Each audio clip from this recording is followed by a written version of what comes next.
माझं नाव गीता देशमुख। मी कायम राहणारी भारतातली पुण्यामध्ये। आत्ता सध्या मी अमेरिकेमध्ये लॉस एंजल्समध्ये ऑरेंज काउंटी विभागामध्ये माझ्या मुलीकडे आली आहे। निमित्त होतं मुलीचं बाळंतपण। तेव्हा बाळंतपणाच्या काळामध्ये सुरुवातीला काही विशेष पदार्थ करायला जमायचे नाहीत आणि वाटली डाळ बाळंतिणीला चालत नाही।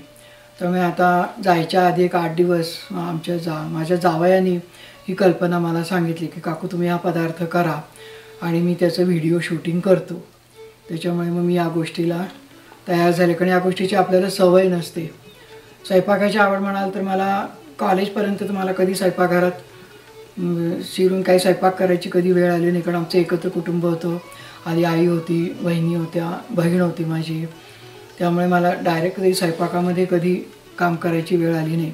लग्नानंतरच खरं मला स्वतंत्रपणे स्वयंपाक करायची वेळ आली। पण माझा स्वयंपाक कसा करावा याचा पहिला संस्कार आमच्या आई आणि वडिलांनी केला। वडील माझे उत्तम स्वयंपाक करायचे, त्यानंतर आई उत्तम स्वयंपाक करायची।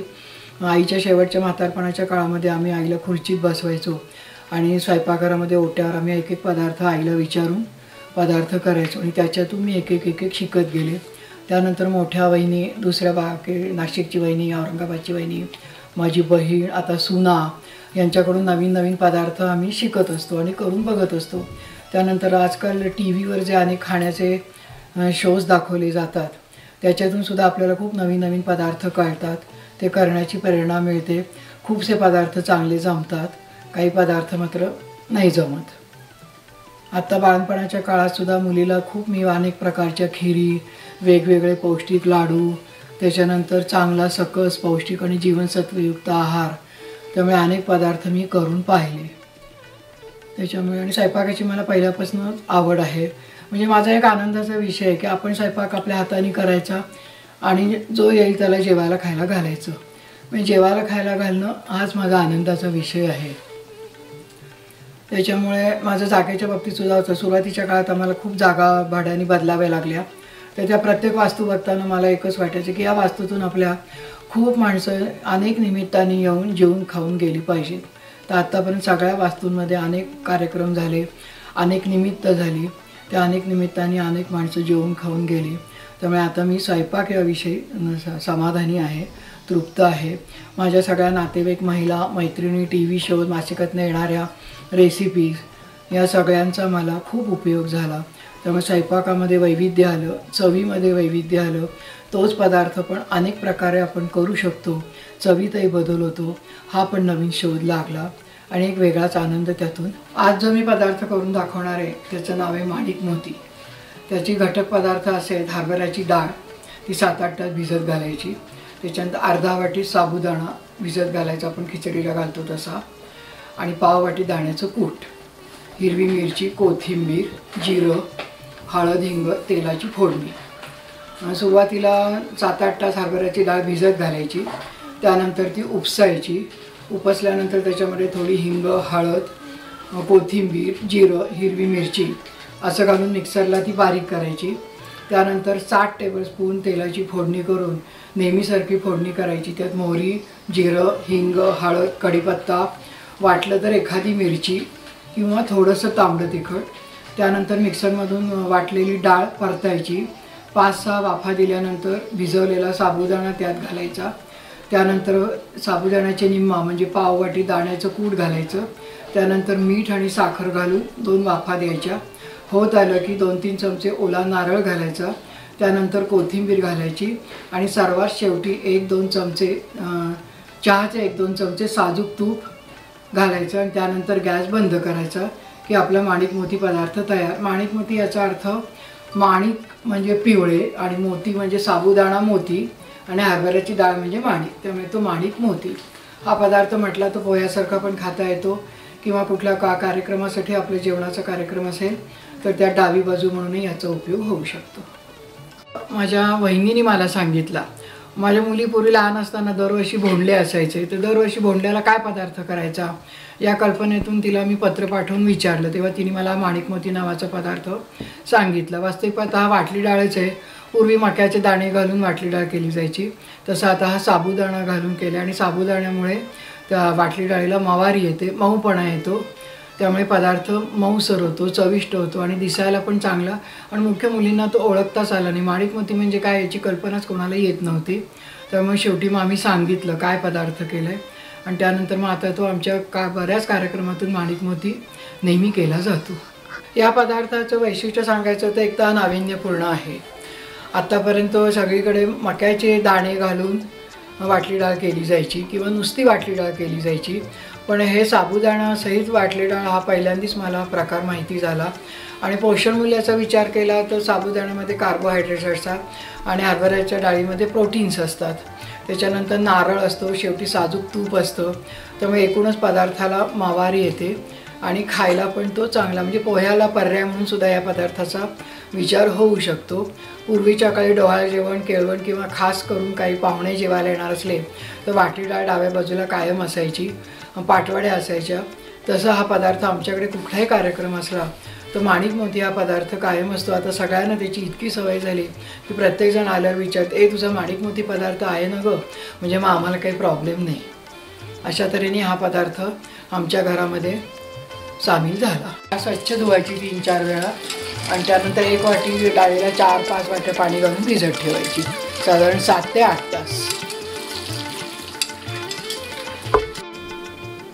आता अर्धी वाटी साबुदाणा धुवून भिजत ठेवायचं डाळीबरोबरीनेच वेगळा फक्त.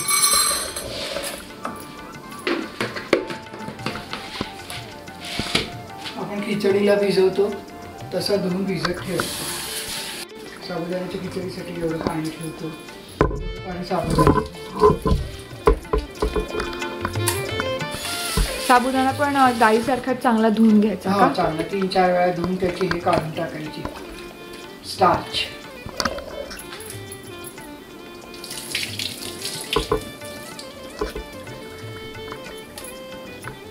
साधारण साबुदाणा फुगला पाहिजे एवढं पाणी त्यात ठेवायचं. बरं, खिचडीसारखं. आणि हा पण डाळीसारखा 7-8 तास भिजवायचा. 7-8 डाळीच्या बरोबरीने भिजत टाकायचं. म्हणजे आता माणिक मोती मधली पहिली स्टेप म्हणजे डाळ 1 वाटी घेतलीस तू आणि ती स्वच्छ धुतलीस आणि ती भिजत घातलीस. आणि साबुदाणा 1 वाटी डाळीसाठी साबुदाणा किती घेतलास? अर्धी वाटी साबुदाणा घेतलास. बरं.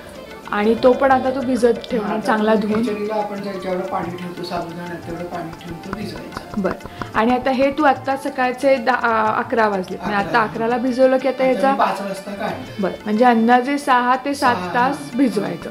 म्हणजे जर संध्याकाळी पदार्थ करायचा असेल तर सकाळी भिजवून ठेवायचं. जर रात्री करायचं असेल तर 12 वाजता भिजवलं तर सकाळी भिजवून ठेवला तरी चालू शकतो.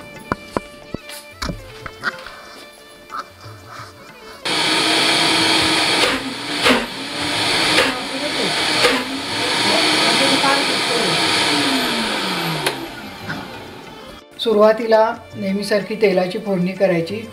साधारण 6 ते 7 टेबलस्पून तेल लागतं, कारण हरभऱ्याच्या डाळीला तेल खूप लागतं.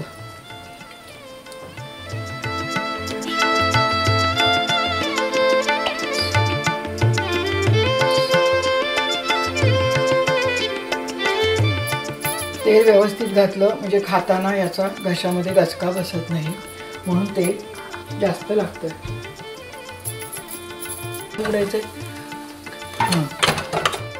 काय करतो आता साधारण 2-2 मिनिटांनी झाकण ठेवून वाफ द्यायची. त्यानंतर ढवळायचं, शक्यतो खाली लागू द्यायचं नाही तर मग त्याच्या खरपुड्या होतात.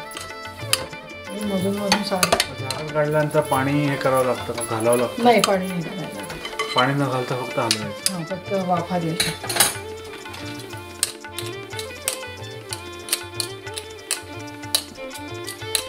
डाळ भिजवतानाच थोडं पाणी घालतो आपण, त्यामुळे नंतर पाण्याची काही आवश्यकता नसते. तेलावर नुसतं वाफा द्यायची त्याला. आपल्याकडे गणपतीमध्ये साधारण शेवटच्या दिवशी, विसर्जनाच्या दिवशी नैवेद्य म्हणून वाटली डाळ सगळ्यांना दिली जाते. त्यामुळे तेव्हा ती 1-1 चमचा जी वाटली डाळ मिळते ती खूपच चविष्ट लागते. आणि त्यामुळे ह्या वाटली डाळीला दुसऱ्या डाळीचा पर्याय नाही चांगला लागणार असं मला वाटतंय.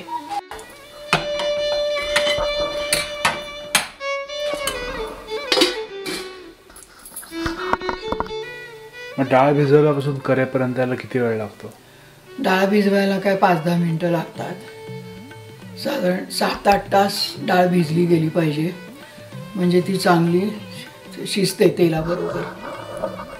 आणि ते पाणी टाकून द्यायचं, कारण ते पाण्यामध्ये उग्रपणा असतो. त्याच्यामुळे 7-8 तास डाळ भिजली पाहिजे. साबुदाणाही त्याच्याच बरोबरीने भिजत टाकायचा. पाणी साबुदाण्यातलं व्यवस्थित जमलं पाहिजे. फार ओला गिच्च साबुदाणा होता कामा नये.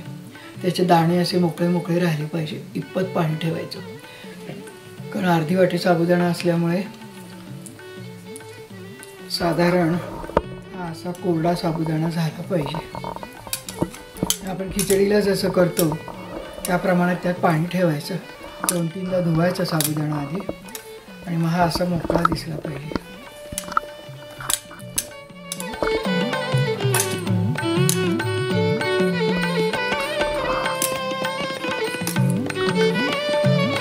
पाच-सहा वाफा देऊन झाले. हां डाळ आता मोकळी झाली. बरं. आता त्याच्यामध्ये साबुदाणा घालायचा.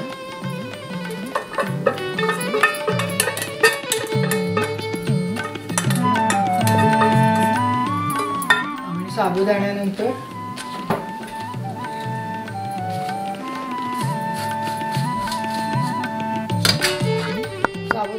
त्याच्या निम्म म्हणजे अर्धा वाटी साबुदाणा आहे तर पाव वाटी दाण्याचं कूट घालते. कुटाचा काय उपयोग असतो? ते साबुदाणा म्हणजे खिचडीचा त्याच्या दाण्याच्या कुटामुळे मिळून यायला मदत होते आणि थोडा खिचडीचा हे होतो.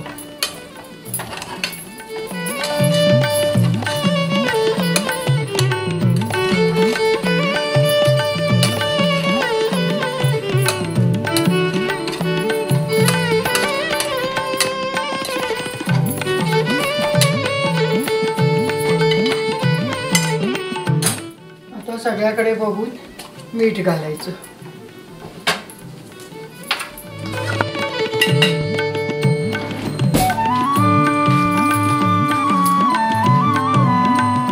आता शेवटच्या 1-2 वाफांना कोथिंबीर घालायची, म्हणजे रंग वास दोन्ही चांगला येतो.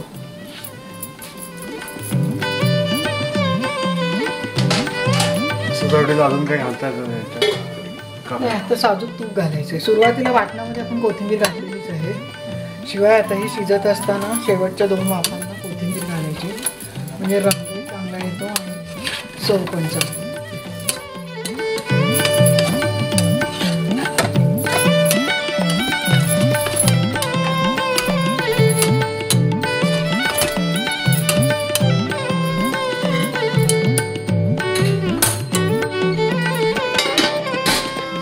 आता 1-2-3 टेबलस्पून ओला नारळ घालायचे.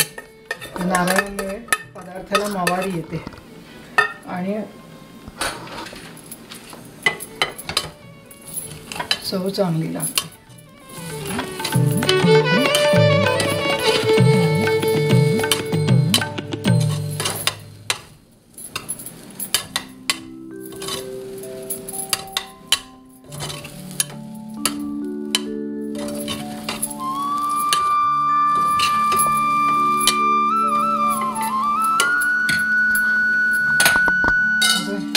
शेवटच्या 2 वाफांना 2 चमचे साजूक तूप घालायचं.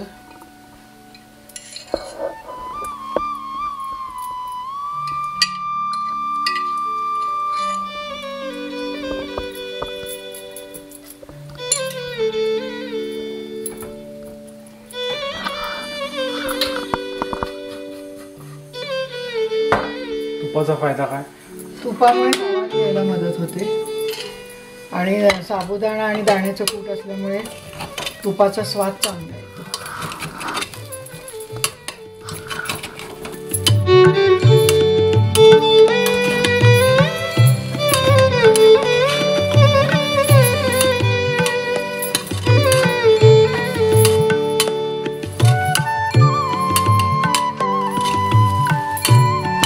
आता शेवटचे 5 मिनिटं झाकण ठेवून बारीक गॅस करून चांगली वाफ येऊ द्यायची, म्हणजे डाळ पूर्णपणे शिजून खायला सोपी होते.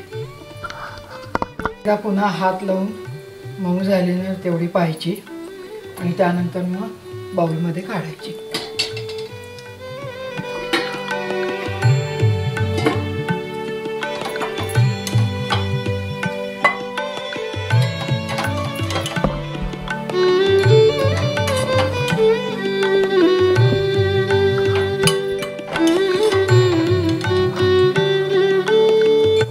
वाफायचं अगदी. होय.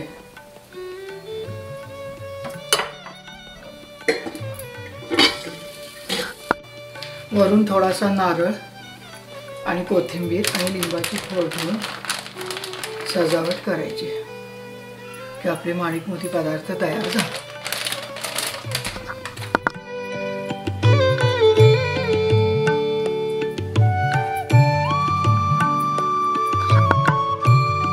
शेवटी वरून खोबरं, कोथिंबीर आणि लिंबाची फोड ठेवायची की आपले माणिक मोती बाटली डाळ तयार.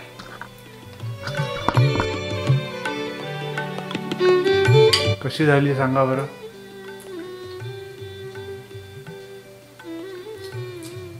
एकदम व्यवस्थित. गुड.